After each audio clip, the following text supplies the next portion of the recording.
Hi പ്രിയമുള്ള സുഹൃത്തുക്കളെ, Thiruvaniyoor global public സ്കൂളിലെ 9ാം ക്ലാസ് വിദ്യാർത്ഥിയായ മിഹിർ അഹമ്മദിന്റെ മരണത്തിൽ ദുരൂഹതയുണ്ട് എന്ന പരാതിയുമായി പിതാവ് തിരൂർ സ്വദേശിയായ ഷെഫീഖ് മാടമ്പാട്ടാണ് രംഗത്ത് വന്നിരിക്കുന്നത്. കേസിൽ ഒരുപാട് ട്വിസ്റ്റുകളാണ്, ഒരുപാട് സംശയങ്ങൾ, ഒരുപാട് വ്യക്തികൾ, ഇതുവരെ ആരെയും അറസ്റ്റ് ചെയ്യാത്തതിൽ സംശയങ്ങൾ, സ്ഥാപനക്കാരുടെ പരസ്പര വിരുദ്ധമായിട്ടുള്ള നിലപാടുകൾ, അങ്ങനെ ഒരുപാട് ട്വിസ്റ്റുകൾ നിറഞ്ഞതാണ് ഈ കേസ്. ഖത്തറിൽ ജോലി ചെയ്യുന്ന ഇദ്ദേഹം ഹിൽ പാലസ് പോലീസിൽ ജനുവരി 21-ാം തീയതിയാണ് മകന്റെ മരണവുമായി ബന്ധപ്പെട്ട പരാതി നൽകിയത്. കഴിഞ്ഞ ദിവസമാണ് ഈ പരാതി ചർച്ചകളിലേക്ക് ഇടം പിടിക്കുന്നത്. അപകട വിവരം അറിഞ്ഞപ്പോൾ തന്നെ ഷെഫീഖ് തൃപ്പൂണിത്തുറയിലേക്ക് തിരിക്കുകയായിരുന്നു. തുടർന്ന് കളമശ്ശേരി മെഡിക്കൽ കോളേജിലും പോയി. അവിടെ നിന്ന് പോസ്റ്റ്മോർട്ടത്തിന് ശേഷം ഷെഫീഖിന്റെ നേതൃത്വത്തിലാണ് മിഹിറിന്റെ മൃതദേഹം ഏറ്റുവാങ്ങിയതും കൽപ്പറ്റയിൽ എത്തിച്ച് കബറടക്കം നടത്തിയതും തുടർ നടപടികളെല്ലാം പൂർത്തിയാക്കിയതും. ഇതിനെ തുടർന്ന് 3 ദിവസത്തോളം അവിടെ തങ്ങിയ ശേഷമാണ് ഷെഫീഖ് മടങ്ങിയത്. മാതാവ് റെജീനയ്ക്കും രണ്ടാനച്ഛനായ സലീമിനും ഒപ്പം തൃപ്പൂണിത്തുറയിലെ ചോയ്സ് പാരഡൈസ് എന്ന അപ്പാർട്ട്മെന്റിലാണ് മിഹിർ താമസിച്ചിരുന്നത്. ഈ പരാതി ഗൗരവത്തോടുകൂടി പോലീസ് എടുത്തില്ല എന്ന ആക്ഷേപം ചില കോണുകളിൽ വലിയ രൂപത്തിൽ പ്രതിഷേധങ്ങൾക്കിടയാക്കുന്നു. അതിനിടയിൽ സ്കൂളിലെ CCTV ദൃശ്യങ്ങൾ പോലീസ് പരിശോധിച്ചു. ഇതിൽ നിർണായകമായ വിവരങ്ങൾ ലഭ്യമായതായിട്ടാണ് അന്വേഷണ സംഘം വെളിപ്പെടുത്തുന്നത്. എന്നാൽ നിലവിൽ പഠിച്ചിരുന്ന സ്കൂളിൽ നിന്നും മാറാൻ മിഹിർ ആഗ്രഹിച്ചിരുന്നതായും വിവരമുണ്ട്. കഴിഞ്ഞ മാസം 13-ാം തീയതിയാണ് കൊടൈക്കനാലിലെ സ്കൂളിൽ ചേരുന്നതിന് വേണ്ടി മിഹിർ രജിസ്റ്റർ ചെയ്തിട്ടുണ്ടെന്നും രക്ഷിതാക്കളുടെ സമ്മതത്തോടുകൂടിയായിരുന്നു ഇതും എന്നും അറിയാൻ കഴിഞ്ഞത്. ഇതാണ് അന്വേഷണ ഉദ്യോഗസ്ഥർ ഇതിനെ സംബന്ധിച്ച് പറയുന്നത്. ഹിൽ പാലസ് ഇൻസ്പെക്ടർ AL യേശുദാസിന്റെ നേതൃത്വത്തിലുള്ള പ്രത്യേക അന്വേഷണ സംഘമാണ് കേസ് അന്വേഷിക്കുന്നത്. ഇതിനിടയിൽ മിഹിറിന്റെ പിതാവിന്റെ പരാതിയും ചർച്ചകളിൽ കൂടുതൽ വിവാദങ്ങൾ സൃഷ്ടിക്കുന്നുണ്ട്. ജനുവരി 15-ാം തീയതി വൈകിട്ട് 3 മണിക്ക് വളരെ സന്തോഷവാനായി സ്കൂളിൽ നിന്നും അപ്പാർട്ട്മെന്റിലെത്തിയ മിഹിർ ഏകദേശം അരമണിക്കൂർ കഴിഞ്ഞ് ഒരു പ്രകോപന അന്തരീക്ഷവുമില്ലാതെ ജീവൻ അവസാനിപ്പിച്ചു എന്ന് പറയുന്നത് കൂടുതൽ സംശയങ്ങൾ ഉണ്ടാക്കുന്നുണ്ട്. സഹപാഠികളുമായി കശപിശയുണ്ടായി എന്നും അത് ചോദ്യം ചെയ്ത മനോവിഷമത്തിൽ ജീവൻ ഒടുക്കിയെന്നും വിശ്വസിക്കാൻ പ്രയാസമാണ്. മിഹിർ സന്തോഷവാനും മാനസികമായി കരുത്തുള്ളവനുമായിരുന്നത്രേ. സ്കൂളിൽ നിന്ന് എത്തിയതിനു ശേഷവും മരിക്കുന്നതിനുമിടയിൽ എന്താണ് അവിടെ സംഭവിച്ചത് എന്നും ഈ സമയം ആരെല്ലാം അപ്പാർട്ട്മെന്റിൽ ഉണ്ടായിരുന്നെന്നതും വ്യക്തമല്ല.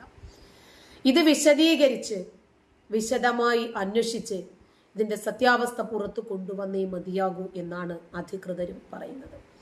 ഫോണിലൂടെയും കമ്പ്യൂട്ടർ ചാറ്റിങ്ങിലൂടെയും താനുമായി സ്ഥിരമായി ആശയവിനിമയം നടത്താറുള്ള തൻ്റെ മകന് എന്തെങ്കിലും പ്രശ്നങ്ങൾ ഉള്ളതായി ഒരിക്കലും പറഞ്ഞിരുന്നില്ല എന്ന് പിതാവ് പറയുന്നു. മിഹിറിന് അപകടം സംഭവിച്ചു എന്ന വിവരം ലഭിച്ചതിനെ തുടർന്ന് തൃപ്പൂണിത്തുറയിലെത്തിയ തന്നോട് മകൻ ചോയ്സ് പാരഡൈസ് കെട്ടിടത്തിന്റെ 26-ാം നിലയിൽ നിന്ന് വൈകിട്ട് 3:30 താഴേക്ക് ചാടി ജീവൻ അവസാനിപ്പിച്ചതായി അറിയിച്ചു എന്നാണ്. നിയമ നടപടികൾ പൂർത്തിയാക്കിയ ശേഷം മൃതദേഹം കൽപ്പറ്റ മുട്ടിൽ ജുമാ മസ്ജിദിൽ കബറടക്കം നടത്തിയതായിട്ടുമാണ് പരാതിയിലുള്ളത്. തിരുവാണിയൂർ ഗ്ലോബൽ പബ്ലിക് സ്കൂളിലെ 9ാം ക്ലാസ് വിദ്യാർത്ഥിയായിരുന്നു മിഹിർ അഹമ്മദ്. ടോയ്ലറ്റ് നക്കിച്ചത് ഉൾപ്പെടെയുള്ള ക്രൂരമായിട്ടുള്ള ശാരീരിക മാനസിക പീഡനത്തിന് മകൻ ഇരയായി എന്ന് ചൂണ്ടിക്കാണിച്ച് സംഭവത്തിൽ അന്വേഷണം ആവശ്യപ്പെട്ട് മുഖ്യമന്ത്രിക്കും സംസ്ഥാന പോലീസ് മേധാവിക്കും ബാലാവകാശ കമ്മീഷനും മിഹിറിന്റെ അമ്മ പരാതി നൽകിയിട്ടുണ്ട്. തുടർന്ന് പോലീസും പൊതുവിദ്യാഭ്യാസ വകുപ്പും അന്വേഷണം ആരംഭിച്ചു. ഇതിനിടയിലാണ് അച്ഛന്റെ പരാതിയും ചർച്ചകളിലേക്ക് ഇടം പിടിക്കുന്നത്. സഹപാഠികൾ മിഹിറിനെ ശുചിമുറിയിൽ കൊണ്ടുപോയി മർദ്ദിച്ചതായും ക്ലോസറ്റ് നക്കിപ്പിച്ചതായും മുഖം താഴ്ത്തി ഫ്ലഷ് ചെയ്തതായും അമ്മയുടെ പരാതിയിൽ പറയുന്നുണ്ട്.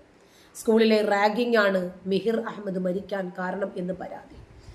മകന്റെ മരണശേഷം സുഹൃത്തുക്കളിൽ നിന്ന് ലഭിച്ച സോഷ്യൽ മീഡിയ ചാറ്റിൽ നിന്നാണ് മകൻ നേരിട്ട ദുരനുഭവം കുടുംബം അറിയുന്നതെന്നും മിഹിറിന്റെ അമ്മ സാമൂഹിക മാധ്യമത്തിൽ കുറിക്കുന്നു. മിഹിർ ആദ്യം പഠിച്ചിരുന്ന ഇൻഫോ പാർക്ക് ജെം സ്കൂളിലെ വൈസ് പ്രിൻസിപ്പൽ, ക്ലാസ് ടീച്ചർ തുടങ്ങിയവരുടെ മൊഴി കഴിഞ്ഞ ദിവസങ്ങളിൽ ഹിൽ പാലസ് പോലീസ് മൊഴിയെടുത്തിട്ടുണ്ട്. പൊതുവിദ്യാഭ്യാസ ഡയറക്ടർ തിങ്കളാഴ്ച മിഹിറിന്റെ മാതാപിതാക്കൾ, ഗ്ലോബൽ സ്കൂൾ അധികൃതർ എന്നിവരിൽ നിന്നും നേരിട്ട് വിവരങ്ങൾ ശേഖരിച്ചു. പക്ഷേ പരാതിയുടെ പേരിൽ നാളിതുവരെ ആരെയും അറസ്റ്റ് ചെയ്തിട്ടില്ല. സ്കൂളിൽ നിന്നും പോലീസിന് കിട്ടിയ CCTVയിൽ നിന്നും ഒരുപാട് സൂചനകളുണ്ട്. മിഹിർ മരിക്കുന്നതിന്റെ തലേ ദിവസം സ്കൂളിൽ മറ്റൊരു കുട്ടിയെ 2 കുട്ടികൾ ചേർന്ന് മർദ്ദിക്കുകയും ആ കുട്ടിയുടെ മൂക്കിൽ നിന്ന് രക്തം വരികയും ചെയ്തു എന്നും മിഹിർ ഇത് നോക്കി നിന്നിരുന്നു എന്നും അറിയാൻ സാധിച്ചിട്ടുണ്ടെന്ന് പോലീസ് പറയുന്നു. വീണ് പരിക്കേറ്റു എന്ന് പറഞ്ഞാണ് മറ്റു കുട്ടികൾ പരിക്കേറ്റ കുട്ടിക്ക് സ്കൂളിൽ നിന്നും മരുന്ന് വെപ്പിച്ചത്. എന്നാൽ സ്കൂൾ അധികൃതർക്ക് സംശയം തോന്നിയതുകൊണ്ട് ബന്ധപ്പെട്ട കുട്ടികളുടെ രക്ഷിതാക്കളെ പിറ്റേന്ന് സ്കൂളിലേക്ക് വിളിപ്പിച്ചു. മിഹിറിന്റെ രക്ഷിതാവും എത്തിയിരുന്നു. ആ മീറ്റിംഗിന് ശേഷം വിഷാദത്തിലായിരുന്ന മിഹിറിനെ സ്കൂളിൽ സഹപാഠിയായ ഒരു കുട്ടി തോളിൽ തട്ടി ആശ്വസിപ്പിക്കുന്ന ദൃശ്യങ്ങളും പോലീസിന് ലഭിച്ചിട്ടുണ്ട്. അന്ന് വൈകിട്ട് സ്കൂളിൽ നിന്ന് തൃപ്പൂണിത്തുറയിലെ താമസ സ്ഥലത്തെത്തിയ ശേഷം മിഹിർ ഫോൺ വിളിച്ചിട്ടുണ്ടെന്നും അതിനുശേഷമാണ് ഫ്ളാറ്റ് സമുച്ചയത്തിൽ നിന്നും ചാടിയത് എന്നും അന്വേഷണ സംഘം പറഞ്ഞു. സ്കൂളിനെതിരെ മിഹിറിന്റെ അമ്മ രംഗത്തു വന്ന സാഹചര്യം അടക്കം പോലീസ് പരിശോധിക്കും. വിശദീകരണ കത്തിലൂടെ സ്കൂള് തെറ്റിദ്ധരിപ്പിക്കാൻ ശ്രമിക്കുന്നു എന്ന മിഹിറിന്റെ അമ്മയുടെ വെളിപ്പെടുത്തലും നിർണായകമാണ്. മിഹിർ റാഗിങ്ങിനിരയായ ദിവസം ഒരുപാട് സംഭവ വികാസങ്ങൾ ഈ സ്കൂളിൽ അരങ്ങേറിയിട്ടുണ്ട് എന്നാണ് പൊതുവിൽ പറയുന്നത്. ഇപ്പോൾ ഈ കുട്ടി ഈ രൂപത്തിൽ സഹപാഠികൾ റാഗിങ്ങിന് ഇരയാക്കി എന്ന വിവരം സമൂഹ മാധ്യമങ്ങളിലൂടെയാണ് എല്ലാവരും ഇതറിയുന്നത്. സ്കൂളിന്റെ വാദം തെറ്റാണ്. സ്കൂളുകാരും പറയേണ്ടത് സമൂഹ മാധ്യമങ്ങളിൽ ഇതൊക്കെ വന്നപ്പോഴാണ് അറിയുന്നത്. വേറെ ഒരു കുട്ടിയെ 2 പേര് ചേർന്ന് റാഗ് ചെയ്യുന്നത് ഈ കുട്ടി കണ്ടുകൊണ്ട് നിൽക്കുകയാണ് ഈ മിഹിർ. അപ്പൊ ആ സ്കൂളില് ഗുണ്ടായിസമല്ലേ നടക്കുന്നത്, മിനി ഗുണ്ടായിസം. അപ്പൊ സ്കൂളുകാർ ഇത് അറിഞ്ഞിട്ടില്ല എന്ന വാദം തെറ്റാണ് എന്നും നേരത്തെ തന്നെ സ്കൂളുകാർ ഇടപെട്ടിരുന്നുവെങ്കിൽ തന്റെ മകൻ ജീവൻ ഒടുക്കില്ലായിരുന്നു എന്നും മിഹിറിന്റെ അമ്മയാണ് ഇൻസ്റ്റാഗ്രാമിലൂടെ പറയുന്നത്. മിഹിറിനെ മുമ്പ് പഠിച്ച സ്കൂളിൽ നിന്ന് പുറത്താക്കിയെന്ന പ്രചാരണം വ്യാജമാണെന്നും അമ്മ പറഞ്ഞു. ആരോപണങ്ങളെല്ലാം നിഷേധിച്ച് ഗ്ലോബൽ പബ്ലിക് സ്കൂൾ വിശദീകരണം നൽകിയിട്ടുണ്ട്. റാഗിങ്ങിന് തെളിവോ സാക്ഷിമൊഴികളോ ഇല്ല എന്ന് സ്കൂൾ പുറത്തുവിട്ട കത്തിൽ പറഞ്ഞിരിക്കുന്നു. ഒന്നുമില്ലാതെ കുട്ടികൾക്കെതിരെ നടപടിയെടുക്കാൻ കഴിയില്ലത്രേ. സ്കൂളിലെ NOC ഇല്ല എന്ന വിവരം തെറ്റാണെന്നും 2011 മുതൽ NOCയോട് കൂടിയാണ് പ്രവർത്തിക്കുന്നതെന്നും രക്ഷിതാക്കൾക്ക് നൽകിയ കത്തിൽ സ്കൂൾ വ്യക്തമാക്കുന്നുണ്ട്.